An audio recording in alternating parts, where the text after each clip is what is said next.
Hello बच्चों, let's read out a question first. The radius vector of a point A relative to the origin varies with time t as r vector equals to at I cap minus bt square j cap, where a and b are positive constants and I cap and j cap are the unit vectors of the x and y axis. Find the equation of the point's trajectory y of x. Plot this function.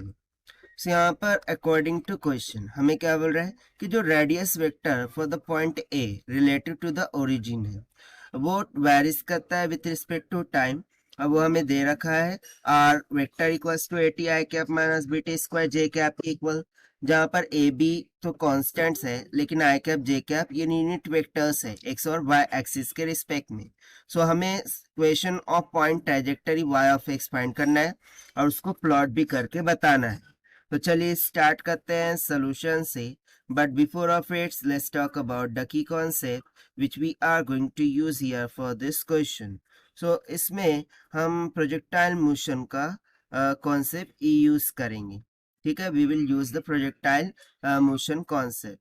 So according to projectile motion यहाँ पर हम simply बोलेंगे projectile motion. तो projectile motion में यदि कोई भी एक क्वांटिटी हो, लेट्स से कि कोई एक क्वांटिटी है are vector and this is nothing but is equals to the function of X of T into में the direction vector I cap plus में Y of T J cap की equal, इस तरीके से हम रिप्रेजेंट करते हैं।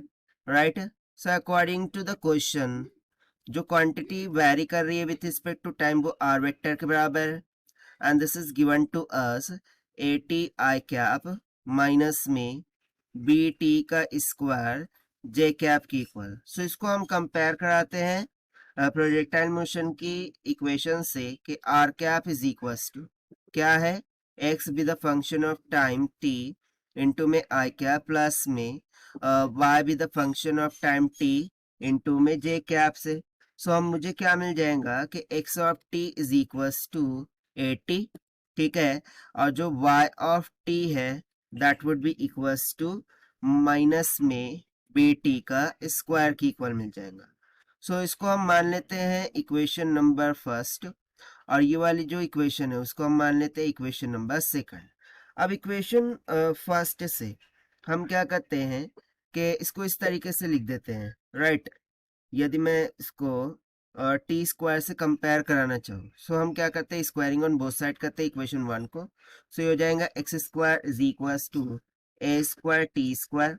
यहाँ से हम क्या करते हैं, t square is equals to find out कर लेते हैं। सो ये हो जाएगा x square by A square के। अब इस वैल्यू को हम इक्वेशन टू में पुट कर देते हैं। So let's say this as equation number third, ठीक है, which we are going to put in equation number two. ठीक है, इक्वेशन टू में हम इसको पुट करेंगे in the place of T square. So हमें क्या मिल जाएगा कि y is equals to minus में b multiply by X square by A square की इक्वल। सो यदि मैं इसको थोड़ा और रीअरेंज करके लिखूं, राइट, इस इक्वेशन को, सो हम क्या बोल सकते हैं, y is equals to minus में b by A square into में x square. So basically this is nothing but representing the equation of parabola।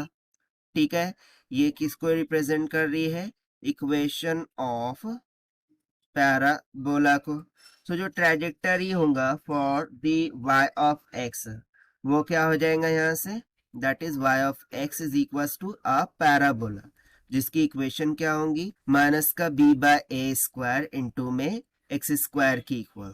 ठीक है, तो चलिए हमें इसको ड्रॉ करके भी बताना है। राइट, सो हम क्या करते हैं, यहाँ पर ये y एक्सिस कंसिडर कर लेते हैं कि लेट सपोज कि ये y एक्सिस हो गया, ठीक है, और ये हम कंसिडर कर लेते हैं x एक्सिस को। ठीक है, y axis and x axis यहाँ पर ड्रॉ कर लिया। अब देखिए negative of b by A square into में एक्स स्क्वायर बोल रहे हैं। सो यानी कि ये निगेटिव रीजन में होगा, दैट मीन्स टू से कि पैराबोला कहाँ से बन रहा होगा, इस तरीके से, और ये कहाँ से पास हो रहा होगा, ओरिजिन से, और इस तरीके से हम इसको ड्रॉ कर सकते हैं, ठीक है। And simply we can say that कि equation for this is nothing but y equals to minus का b by A square X square की। सो देखिए यही हो जाएगा हमारा आंसर फॉर दिस क्वेश्चन, जो कि हमने सॉल्व किया है by using the concept of projectile motion से। So this is the required solution. I hope you understood it well. Best of luck. Thank you.